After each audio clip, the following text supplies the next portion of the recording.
Hello, this is Dr. Martina, your sexuality expert and online sex therapist. The question of the week is, how do I improve my communication with my partner? Well, I have to throw a question back at you and ask you, do you have the intent to become a better listener? What does listening have to do with communication? Well, let me tell you everything. So, with that in mind, I'm doing this video just with audio because this is about the art of listening, and I would like for you to take the time and listen. Here we go.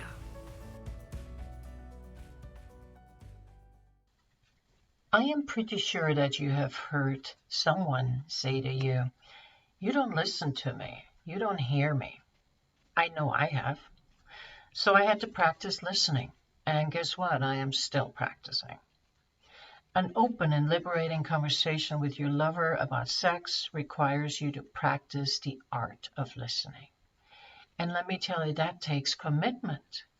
Because listening is not easy, because we have strong habits of being distracted, judging what the other person says. We get our feelings hurt to how they say it. We prepare our answers so we sound good and look good. Anything but being present. So how do you stay present with all of that chatter going on in your mind? How do you listen? So let's see what we're up against. First of all, we're up against an attentional deficit. According to the Center of Biotechnology Information, the human being's average attention had gone from 12 seconds in 2000 to 8 seconds in 2013. And that appears to me that we're going the wrong direction. And on top of that, that 8 seconds is 1 second less than the attention of a goldfish. How about that? Nicholas Carr wrote a book, The Shallows, and in that book he examines the effect internet technology is having on the human brain. He says that being part of the cyber world has activated and improved functions of the brain, which can take absolutely huge amounts of information and quickly process it. We all are aware of that. But what has been deactivated is parts of the brain that can concentrate and immerse and absorb information in a deep way, where we can really listen. In addition to that fact, our wants and needs interfere with being truly here and listening.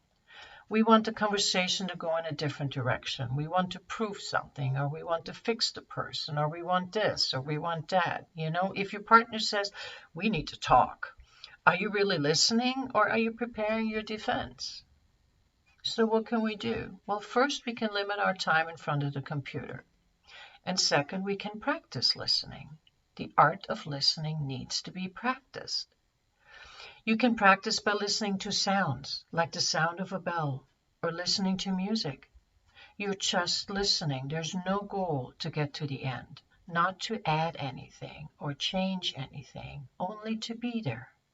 When your inner chatter is turned off, you find a calmness that connects you with your kind self, and the other person feels your presence and feels heard.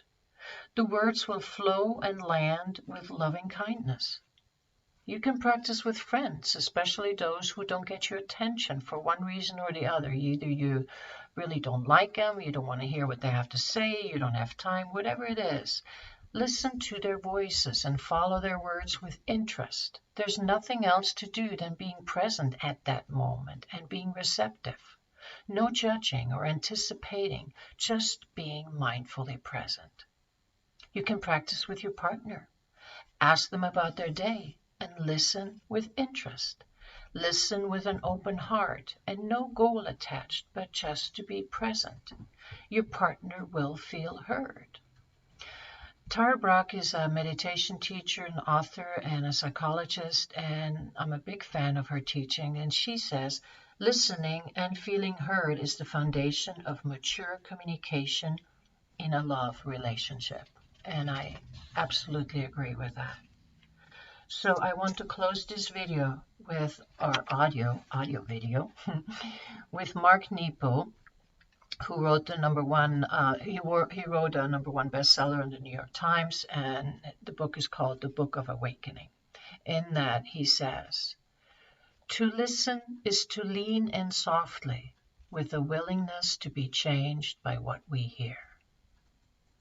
To listen is to lean in softly with a willingness to be changed by what we hear. Thank you for listening, and I'll see you next week.